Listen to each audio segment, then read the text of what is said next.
2 protesters were killed on Sunday in clashes with Iraqi security forces in the town of Samawa, a police official said, amid growing anger in southern cities over poor public services and widespread corruption. The unrest is piling pressure on Prime Minister al-Abadi, who hopes to serve a second term once politicians form a new government following a May 12 parliamentary election tainted by allegations of fraud. Hundreds of people tried to storm a courthouse. Shots were fired towards us. It was not clear who was shooting. We had no choice but to open fire, said the police official in Samawa. Earlier, police in oil hub Basra wounded 48 people when they fired in the air to disperse a crowd of hundreds that tried to storm the government building and demonstrated near an oil field. Some 28 members of the security forces were also wounded, according to Major General Tamir al-Husseini, commander of the Interior Ministry's Rapid Response Forces.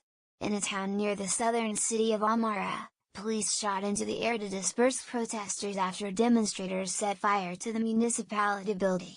13 protesters and 7 policemen were wounded in the clashes. Iraq's top Shiite cleric, Grand Ayatollah Ali al-Sistani, has expressed solidarity with protesters, saying they faced an extreme lack of public services.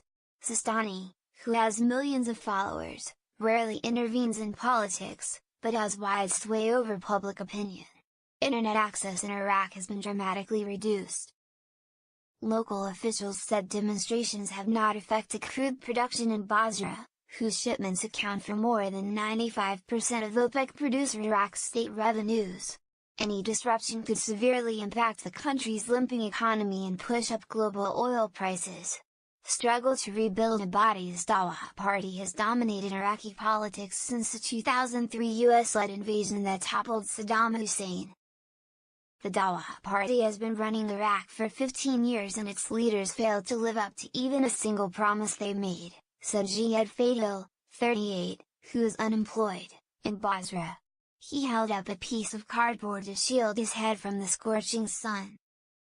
Earlier on Sunday, Jordan State Airlines said it had suspended 4 weekly flights to Iraq's holy city of Najaf due to the security situation at its airport. FlyU Dubai followed suit. Air traffic was temporarily suspended on Friday when protesters stormed Najaf's international airport. Flights from Iran to Najaf will be diverted to Baghdad, Iranian state television reported. A political bloc led by populist cleric Muqtada al-Sadr unexpectedly won a majority in May's vote on an anti-corruption platform that had appeal across Iraq's electorate. Abadi has said his caretaker government will release funds to Basra for water, electricity and health services, but major relief is unlikely to come soon for the city once dubbed the Venice of the Middle East for its network of canals.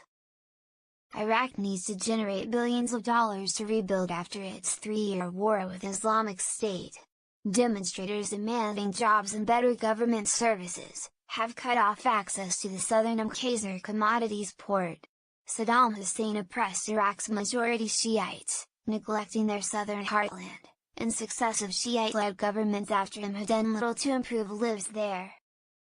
Since the fall of Saddam in 2003 and until now, the only real thing Shiite politicians have been saying is their lies, said Samawa Abbas, 25, an unemployed college graduate in Basra, where royal money rarely trickles down to the population.